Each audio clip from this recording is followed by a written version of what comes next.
This is the regular board meeting, the Board of Trustees for the Harlingen Consolidated Independent School District.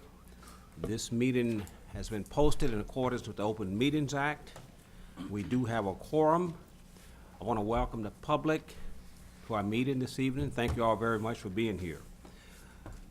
First, we have a moment of silence. Will you please join me in a moment of silence?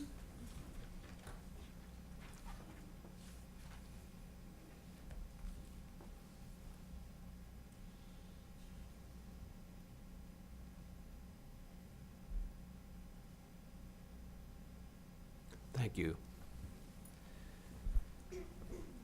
Pledge of Allegiance. You please rise. Mr. Powers, would you lead us in the Pledge of Allegiance? I'd be happy to, thank you. I pledge allegiance to the flag of the United States of America and to the republic for which it stands, one nation, under God, indivisible, with liberty and justice for all. Thank you. You may be seated.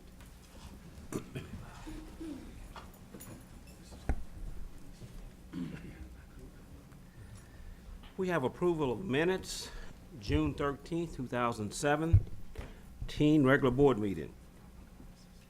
Mr. President, I make a motion for approval of the June 13th. Can we do them both at the same time or individually? Individually. Make a motion for approval of the June 13th, 2017 regular board meeting. Second. Have a motion by Mr. De Leon, second by Mr. Powers. Is there a discussion? All those in favor say aye. Aye. Opposed? The motion carries. June 27th, 2017, special board meeting, budget workshop. Mr. President, I make a motion to approve the special board meeting budget workshop minutes from June 27th, 2017. Second. Have a motion by Mr. Hyman, second by Mr. De Leon. Is there a discussion? All in favor signify by saying aye. Aye. Opposed? Motion carries. Now we'll move to the approval of consent calendar. Mr. President, I move approval of consent calendar as presented. Second. Have a motion by Dr. Pettis, second by Mr. Powers. Is there a discussion? All those in favor say aye. Aye. Opposed? Motion carries. Public comments. Okay. Very much. Matters related to business services, matters relating to curriculum and instruction, considering approval of the selection of elementary music instructional materials as listed in the supplemental local instructional materials committee report. Mr. Tom Hopkins.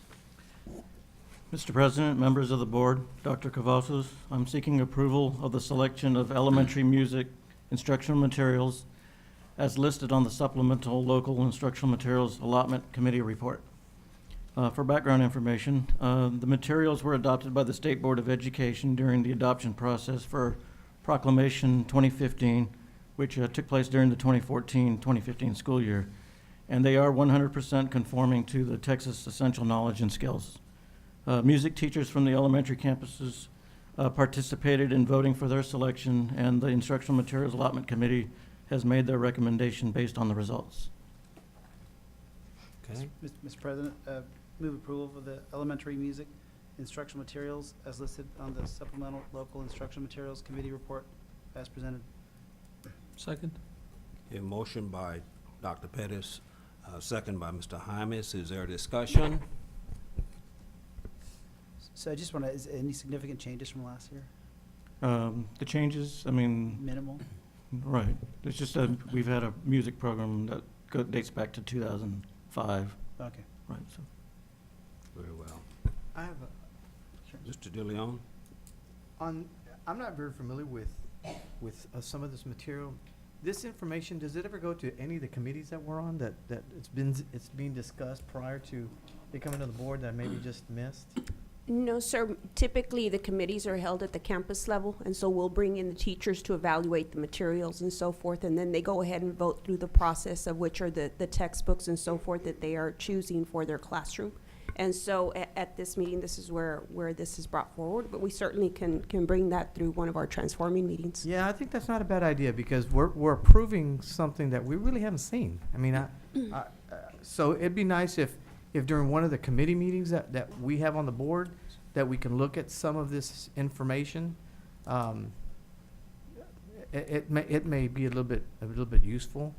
Or perhaps, I don't know, I mean, we have a lot of important committee business as well, and I don't know if that would, I'd leave it up to the superintendent to decide if that would supplant one of our other discussions. But perhaps another way to do that would be to at least give that information to the board a week or two in advance. Like, Yeah, that would work too. FYI, you know, this is gonna be presented at our next board meeting. Maybe in a packet. That way, if the board members have any questions, they could individually meet with the superintendent. But I think that also could suffice, rather than maybe take up time, because our committee meetings are pretty packed as well.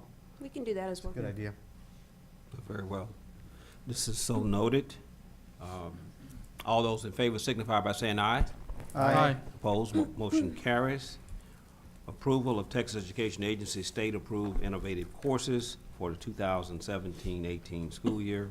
Dr. Noyola. Mr. McShann, Dr. Cavazos, board members, senior team, and audience. The Texas Education Agency allows school districts to offer state-approved innovative courses that allow students to master knowledge and skills that are not found in the TEKS, and they don't find themselves in any of the traditional courses that we offer. So districts throughout the state are able to bring forward innovative courses for the Commissioner of Education to consider. Upon review, ensuring that they are academically rigorous courses and are meeting some type of need, the Commissioner approves courses and puts them on a list of innovative courses. The list that you have before you are the courses that we have offered in the past and are wanting to continue to offer this upcoming year. Therefore, administration recommends approval of these state-approved innovative courses for the 2017-18 school year. Mr. President, I move for approval of the Texas Education Agency state-approved innovative courses for 2017-2018. Second. A motion by Mr. Powers, second by Ms. DeLeon. Is there a discussion? Yes, Mr. President, just, Yes. Doc, on these, this has nothing to do with the District of Innovation, is that correct? No, sir. They're just courses that, so if you'll look at a few of these, for example, sports medicine, that's not one that's typically found in any of our traditional curriculum, but it is a course that where there's a need out there.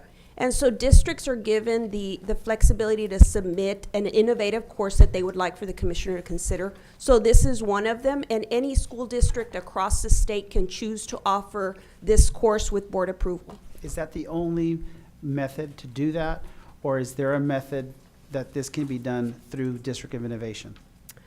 As of right now, that's the method that the state has in place for that. So there is no flexibility with the way it's currently the statute set out for District of Innovations to do it through that manner? Technically, we could, as long as we're meeting the state required curriculum. But typically, there's a long process that has to go through to get approval of what the commissioner would constitute academically rigorous and what need it's specifically meeting. So even though we could go through District of Innovation, it still would call for someone at the state level to review that course and give approval, because we would be granting state elective credit. Now, we can offer local courses that we contain within our own district that we feel would be of value to students, but yet we wouldn't be able to offer graduation credit for those. So anytime we're offering graduation credit, the state needs to do approval. But we can create some local courses that we feel would benefit our students and still be able to offer those as a local credit option. And the only reason I ask is because of the changing landscape for the career pathways and, you know, I mean, that's just such a moving target, and everything else with the digital revolution and all the things going with coding and this and that, the other. And I just wonder if different marketplaces or different places with different workforce needs are going to drive that change faster through that way, or versus. I'm sure a lot of your innovative courses sometimes start out as local courses that at the district level we just felt a need to offer. It doesn't provide any graduation credit or anything of that nature, but it provides students an opportunity to learn something new. And so most of your districts that have put forward an innovative course for consideration at the state level, it typically starts at that local piece where you know, you really develop a strong course, and then it reaches that point where it gets submitted to the state at some point, and the commissioner considers it. And then at that point, it is considered as a graduation elective credit that starts to impact all the graduation requirements. Thank you, thank you. Very well. And Dr. Noyola, estimated, how many innovation courses do we have? I know we've had some over the years. I know we had some in the field of agriculture, I recall, and others. And new ones that are maybe added for this 2017-18 school year. You mentioned one in sports medicine. Do you have those courses? So the ones that we're currently offering or looking to offer for this upcoming year are the ones that are listed on your agenda sheet. The state does have a long list of innovative courses, and any given year they may add additional ones because districts throughout the state could potentially submit a course for consideration. And so every year the commissioner updates that list, and so we're always checking those to see if there's something there that meets the needs of our kids and what we are doing in our district. But that's always a moving target, and then the commissioner doesn't outline for the length of time that an innovative course can stay on that list. So any given year, the commissioner can choose to remove one of the innovative courses off of the list. So every year we're looking to that list once the commissioner puts it out to ensure that, one, the courses that we're wanting to offer are still viable courses, and two, whether any new additional courses have been brought forward. Very well, thank you. Hearing no further discussion, all those in favor say aye. Aye. Opposed? Motion carries. Thank you. Matters relating to business services, consideration and approval to award construction services contract for the HCISD Canopy Improvements Project, CSP number CNST 0617-4. Mr. Cavazos. Thank you, Mr. McShann, Dr. Cavazos, board member.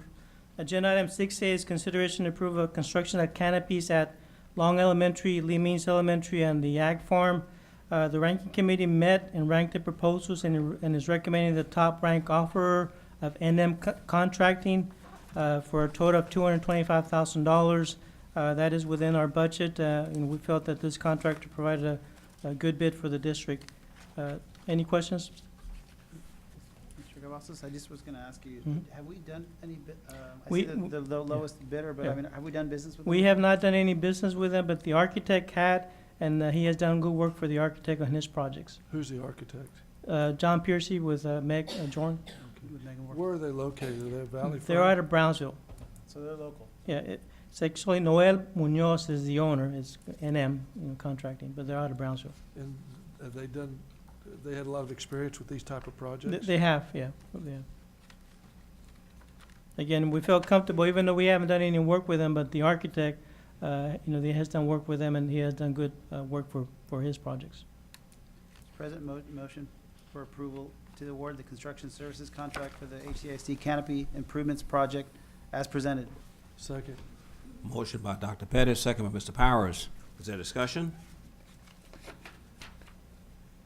And the estimated completion date of those canopies? It's 90 days from the time of construction, so it's about 3 months, Okay. probably, sometime in October, November. So y'all gonna start it? Yeah, as soon as we issue out the purchase order. Very well. Let me, before we move on, I'm looking at the second page here. There's a pretty large distinction on the ag farm between the bids. The others are pretty close. Mm. I mean, do you know why there's, I mean, that's, The 20 architect did talk to the contractor, and he, stood by his prices, that those were his prices, that he was able to do those jobs. it's the same type of materials? Same and- type of material, same specifications. Again, he felt that he can get those 3 projects for the $225,000. So it's, same type of materials. Okay, very well. $22,000 difference. Okay. Any further discussion? All those in favor say aye. Opposed, motion carries. Let's move on to matters related to human services. Approval of revisions to policy FL local on second reading. There's Miss one. Look. Miss Oh, yes, 6B. 6B. 6B, oh, yes, right, yes. let's go back to 6B, consider approval to extend contract for financial auditing services. Mr. Cavazos, yes? Thank you, Mr. McShann, Dr. Cavazos, board members. Agenda item 6B is consideration and approval to extend the auditing services. We're recommending to extend the contract with Carr, Rick, Ingram, formerly Long Chilton. Quentin Anderson is still the partner in charge for that firm, so they're still the same people that will be doing our audit. We have been pleased with the services, as I think the board has as well. So we're recommending to extend their contract for another year. Be glad to answer any questions on that. Have we seen, I don't know if Quentin's here or not, I don't see him here, but have we seen any change? I mean, so obviously we have a different, this is not sort of a, it's a different kind of relationship with obviously with the oversight of Right. an auditing of a public entity, but have we seen any differences in the services in terms of decisions made locally versus, because some of these mergers, I mean, this is Sure. now a big, nationwide company, and so sometimes they lack, the ability to make decisions locally and that kind of stuff. Right. Don't know if it'd be an issue in this situation, but have you noticed any changes in terms of? I have not noticed any changes. One of the good things about when they merge with a larger auditing firm is the peer review. So not only their firm is going to review the audit, but they send it to different processes to review all the audit work, which is actually better for the district. So I think it's a plus that they're merged with a larger super regional firm. Excellent. How's our contract structured? Is it year to year or? We bid the audit out for a 5-year proposal, subject to renew on an annual basis. So this is our second year of. So we're locked in at the auditing rate? We can always renew anytime they want to, so that's what we bring it to the board to renew on an annual basis. So it's a 5-year proposal, and we renew on a year if the board wants to continue that relationship. But do we have a fixed fee on the audit? We do. It's actually on the last page.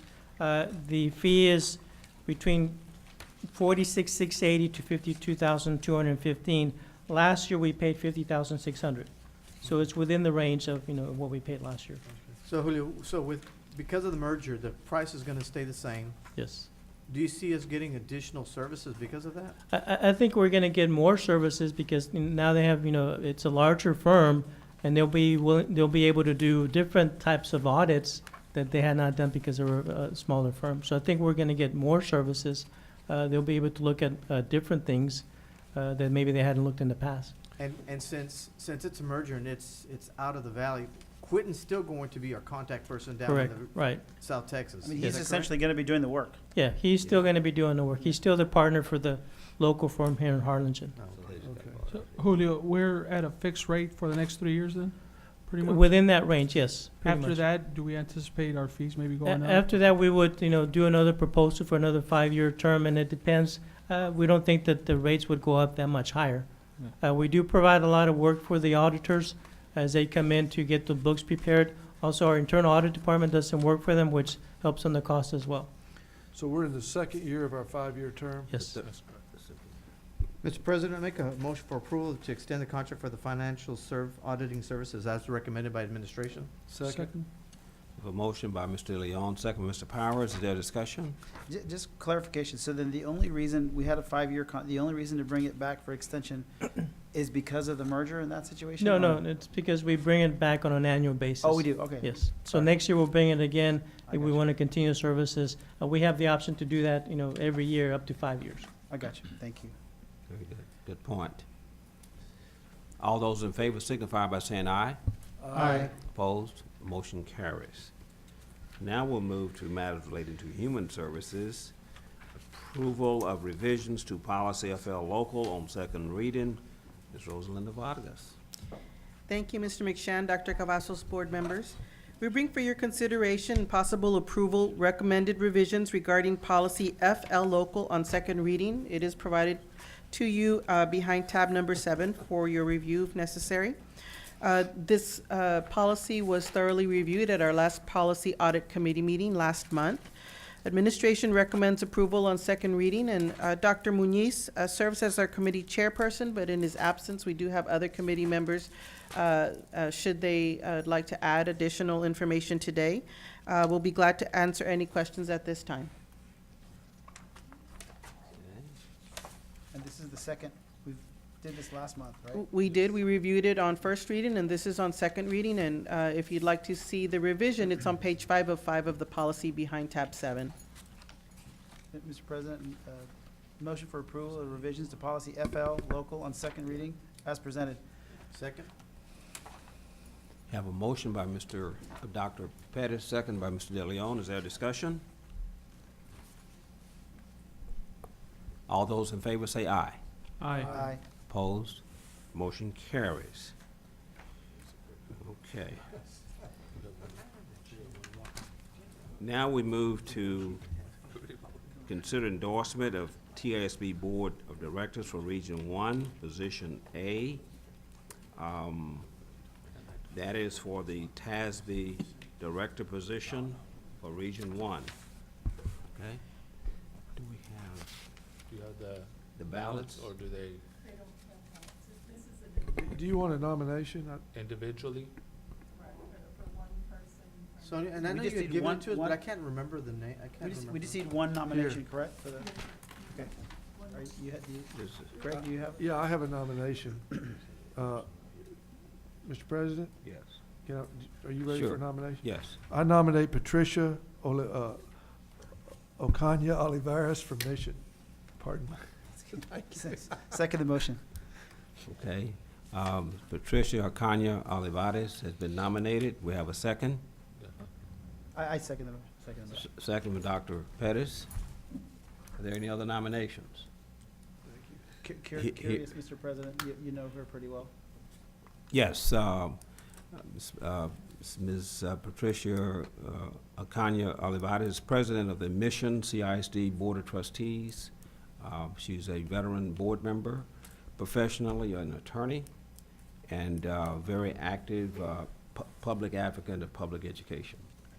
I have it'd be nice to have, because here it says Los Fresnos, La Jolla, Laredo, Mission, Monte Alto, Santa Rosa, just to let everybody in the audience know. It'd be nice to have Harlingen in here. There's a lot of good people. George McShann, my colleague, great colleague, and Greg Powers, and Nolan Perez. Are you volunteering? Radio. You know, Bobby Muniz isn't Bobby here tonight, That's right. and he just finished leadership. That's right. Maybe next year we'll see someone from Harlingen. I'm going to withdraw now. Are there any further nominations? Hearing none, all those in favor of nominating Ms. Patricia Ocaña Olivares as the TSB Region 1 representative, say aye.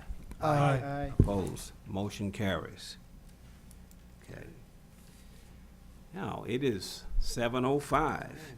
We'll adjourn to close our executive session pursuant to Texas Government Code, Section 551.071, 551.072, 551.074, and 551.082, the Open Meetings Act, for the following purposes: discuss purchase of real estate, discuss approval of Harlingen CISD Administrator's contract for 2017-2018, discuss recommendations regarding employment of the renewal of educators and professional contracts for probationary term and other contracts employment for 2017-2018, discuss employment of teachers and other professional staff. We are now in executive session.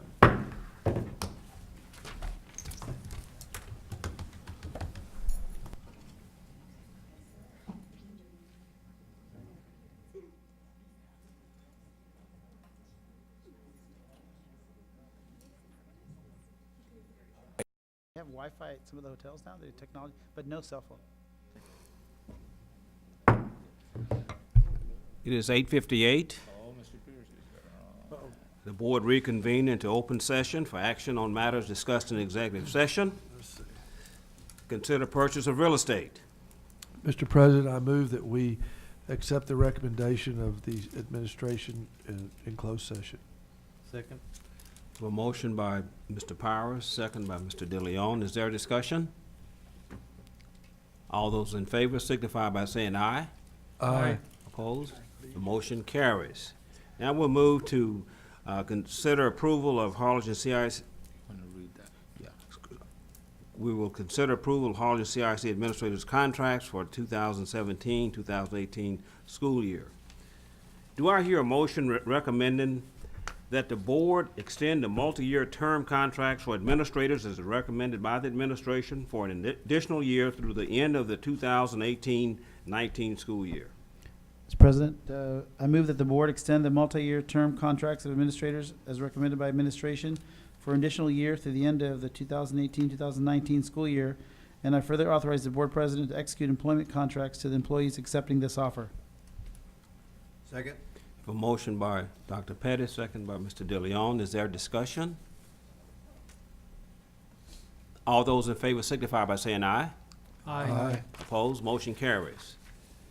Do I hear a motion that the board renew the probationary employment contracts for teachers as recommended by administration, and that the board employ those employees under the appropriate or corresponding contract for the 2017-2018 school year as discussed in executive session?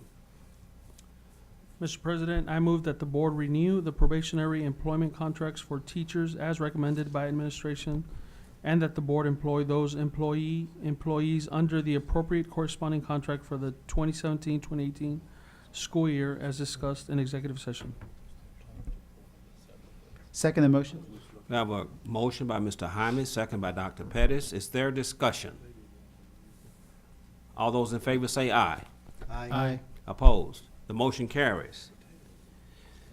Consider recommendations regarding employment of the renewal of educators and professional contracts for probationary term and other contracts employment for 2017-2018 school year. Did we just do that one? I think. Yes, we just did that. I make a motion for approval of the employment of teachers and other professional staff as recommended by administration. Oh, this is D. Second. Right, Those 2 seconds. okay. Put them both down. 3 seconds. We have a motion by Mr. DeLeon, second by Mr. Hymas. Is there discussion? All those in favor say aye. Aye. Opposed? Motion carries. Excellent. And the meeting is adjourned. Good night, everyone.